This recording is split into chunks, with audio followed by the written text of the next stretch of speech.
அண்ணாவினுடைய பெயரையே மாற்றி அது என்ன நியாயம்? நீங்க சொல்ற கொள்கை தலைவர்கள் சொல்லல பேரறிஞர் அண்ணாவை நீங்கள் நேசிக்கிறீர்கள், நேசிப்பதாக சொல்லுகிறீர்கள். அண்ணாவின் பெயர் தமிழ்நாடு சட்டமன்றத்தில் தமிழ்நாடு என்று சட்டம் கொண்டு வந்த அண்ணாவின் பெயரே எடுத்த பெருமை. அதுவும் நீங்க மறுமலர்ச்சி என்னன்னா டிஎன் வெற்றி மறுமலர்ச்சி வளர்ச்சி வாழ்வாதார திட்டமா நீங்க மாத்திருக்கீங்க.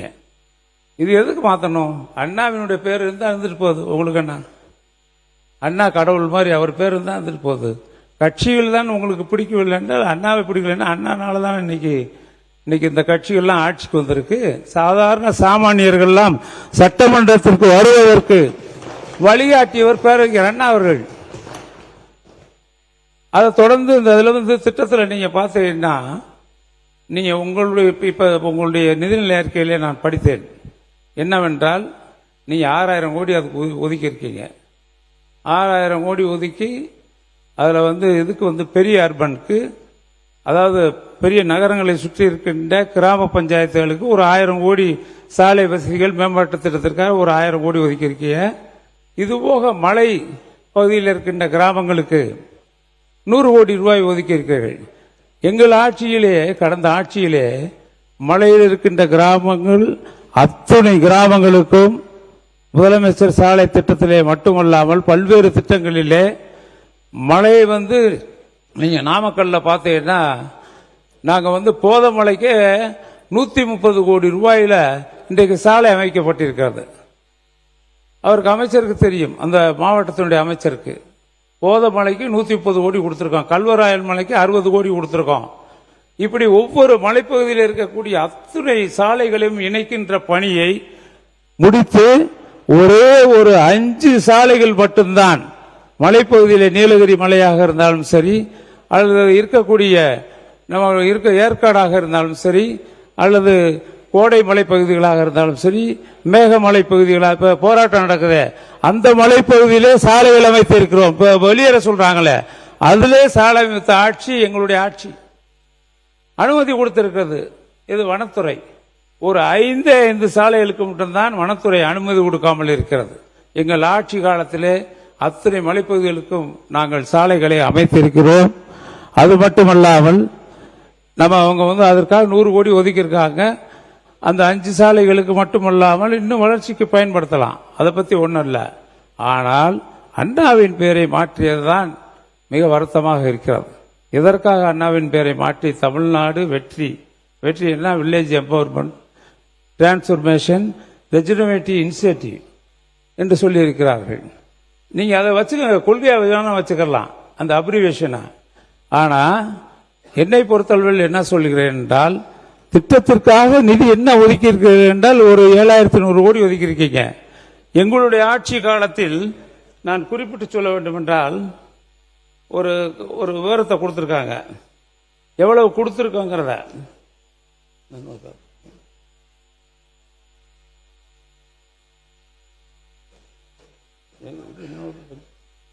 மாணவ நீர்வளத்துறை அமைச்சர்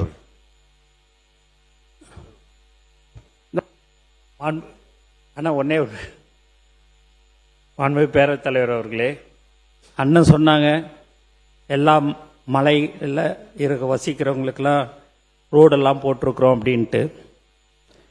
அண்ணனுடைய மாவட்டம்தான் திண்டுக்கல் மாவட்டம். கொடைக்கானல் பிளாக் தாண்டிக்குடி என்ற ஒரு பஞ்சாயத்தில் போன வருடம் எங்கள் தலைவர் தளபதி அவர்கள் படப்பிடிப்புக்கோசம் ஷூட்டிங்கோசம் அங்கே போனார். ஒரு சீன் எடுக்கணும்னு சொல்லிட்டு அந்த கரடு முரடா ஜீப்பில் மேலே ஏறி அந்த இடத்துக்கு போனார் தாண்டிக்குடியில். நானும் கூட போயிருந்தேன். ஆனால் கீழே வரும்போது அவர் 1 மணி நேரம் தனியாக நடந்து வந்தார். வந்த உடனே 15 வருஷமாக அந்த இடத்துல ரோடு வசதி இல்லை. நம்ம சொந்த செலவில் இந்த ரோடு ஒரு 254 பேர் தான் அங்கே வாழ்ந்து கொண்டிருக்கிறார்கள். அதனால் ரோடு போடலை, நம்ம சொந்த செலவில் போட்டுடலாமான்னு. நம்மளை பேனர் வைக்கவே விடலை, நம்மளை எங்கே போய் இந்த ரோடு போடுறதுக்கு விடுவாங்க சார் அப்படின்னு. நம்மளுடைய ஆட்சி கண்டிப்பாக வந்துடும் சார், வந்த உடனே போட்டுடலாம் அப்படின்னு சொன்ன சிரிச்சார். நான் பதவியேற்று 5வது நாள் முதலமைச்சர் அலுவலகத்திலேருந்து ஒரு நோட் ஷீட் வருது. என்னான்னு பார்த்தீங்கன்னா, அந்த தாண்டிக்குடி கிராமத்துக்கு ரோடு போடணும்னு சொல்லிட்டு போன வருஷம் மே மாசத்துல சொன்னதை நினைப்பு வச்சுக்கின்னு நான் அதை மறந்துட்டேன். எங்களுடைய முதலமைச்சர் அவர்கள் வந்த 5வது நாட்களே அதை போடுறதுக்கு சொன்னார். இன்னைக்கு சுமார் 5 கோடி ரூபாய் ஒதுக்கீடு செய்யப்பட்டு இன்று வேலை ஆரம்பிக்கப்பட்டு இருக்குது என்பதை இந்த அவையில் நான் தெரிவித்துக் கொள்கிறேன். மாணவ உறுப்பினர் அவங்க பேசுறாங்க, அவங்க மூலமா பேச அவங்க பேசுறாங்கல்ல, அவங்க பேசும்போது நீங்க வருங்க, அவங்க பேசுறாங்க உறுப்பினர், அவங்க நீங்க பேசுங்க. இல்ல அவங்க மூலம் பேச உங்க உறுப்பினர் தானே பேசுறாங்க, பேசட்டும். இல்ல அதாவது இப்படி மாண்புமிகு அமைச்சர் அவர்கள் சொன்னது கூடம் நகர் என்று ஒரு நகர் ஏதோ ஒரு பகுதியில் இருக்காது. நான் சொல்ல பிரதான சாலை கிடையாது, தாண்டிக்குடியில் அது ஒரு பிரதான சாலை கிடையாது. கூடம் நகர் இல்ல, அது இல்ல, கூடம் நகருக்கு நாங்கள் பண ஒதுக்கீடு செய்து அதுக்காக ஒதுக்கிய பணத்தை அந்த டெண்டர் எடுத்தவர் இறந்து விட்டார். இறந்து விட்டதற்கு பின்னால் வீரகுமார்னு இறந்துட்டார். அதுக்கு பின்னால் இப்ப டெண்டர் வச்சாச்சு, அதுக்கு தான் அந்த பணி நடக்குது. ஆக அதற்கு டெண்டர் கொடுத்த ஆட்சியும் எங்களுடைய ஆட்சி என்பதை நான் தெரிவித்துக் கொள்ள விரும்புகின்றேன். இதில் குறிப்பாக எங்களது ஆட்சியில் கிராமப்புற உட்கட்டமைப்பு வசதிகளை மேம்படுத்துவதற்காக பல்வேறு திட்டங்களில் எல்லா திட்டங்களுடைய நிதிகளையும் ஒதுக்குறோம். ஒரு இன்னுக்குள்ள கொண்டு வர ஒரு கிராமத்தினுடைய வளர்ச்சிக்காக, கிராம வளர்ச்சிக்காக எல்லா திட்டங்களையும் கொண்டு வர்றோம். அதில் பார்த்தீங்கன்னா அனைத்து கிராம அண்ணாமரவளர்ச்சி திட்டத்துக்கு 1200 கோடி கொடுத்துருக்கோம். அதே மாதிரி நபார்டு பிஎம்ஜி சுவையில் 3700 கோடி கொடுத்துருக்கோம். அதுபோக பெரிய அர்பனுக்கு 300 கோடி கொடுத்துருக்கோம். அதுபோக குழந்தை நேயப்பள்ளின்னு சைல்டு ஃப்ரெண்ட்லி ஸ்கூல்னு ஒன்று இருக்கு, அதுக்கு அந்த ஸ்கூல் உங்களுக்கு தெரியும், அது கிட்டத்தட்ட 200 கோடி கொடுத்துருக்கோம் அந்த வருஷம், போன வருஷம். அப்ப கொடுத்ததுல 200 கோடி.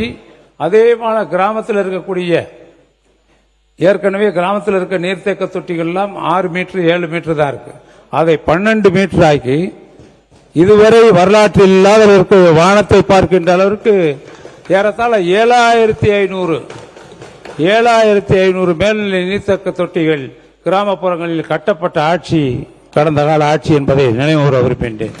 அதுல கடந்த ஆண்டு 300 கோடி. அந்த 300 கோடி நீங்களாக தொடர்ச்சியாக பல்வேறு திட்டங்களின் மூலமாக புதிய நீர்த்தேக்க தொட்டிகள் கட்டது 300 கோடி. உயர்மட்ட பாலங்களுக்காக 800 கோடி கொடுத்திருக்கோம். இது போக ஊரக பகுதியில் உள்ள தெருக்கள் மற்றும் அந்த குறுகலான சந்தைகளுக்காக 350 கோடி கொடுத்திருக்கோம். ஊரக பகுதியில் உள்ள மண் சாலைகளை ஓரடுக்கு கப்பி சாலைகளாக மாற்றுவதற்கு 150 கோடி கொடுத்திருக்கோம். அதே மாதிரி கிட்டத்தட்ட அங்க இருக்கக்கூடிய நீர்வளங்களை பாதுகாப்பதற்காக ஒரு 500 கோடி கொடுத்திருக்கோம். இது ஊராட்சி மன்ற கட்டடங்கள் கட்டுவதற்கு 157 கோடி கொடுத்திருக்கோம். அதுபோக நாமக்கு நாமை திட்டத்திற்காக 150 கோடி கொடுத்திருக்கோம். ஏறத்தாழ 8000 கோடி அளவிற்கு நாங்கள் நிதி அளித்திருக்கிறோம் கடந்த ஆண்டு. ஆனால் இந்த ஆண்டு நீங்கள் பெரிய அர்பனுக்கு ஒரு 1000 கோடி, அது மலை வளர்ச்சி பகுதிகளுக்கு சாலைகள் அமைக்க ஒரு 100 கோடி, இது போக 6000 கோடி கொடுத்திருக்கேன். மொத்தம் 7100 கோடி. இதை கணக்கிட்டு பார்த்தால் இந்த நிதிநிலை அறிக்கையில் கடந்த ஆண்டு நடந்த உள்கட்டமைப்பு வசதிகளுக்காக, கிராமப்புற உள்கட்டமைப்பு வசதிகளுக்காக வழங்கப்பட்ட பணம் ஏறத்தாழ 8000 கோடி. நீங்க 7807 கோடின்னு வச்சுக்கோங்க, நீங்க 7100 கோடி கொடுத்திருக்கீங்க. ஆக குறைவாகத்தானே இருக்கிறது.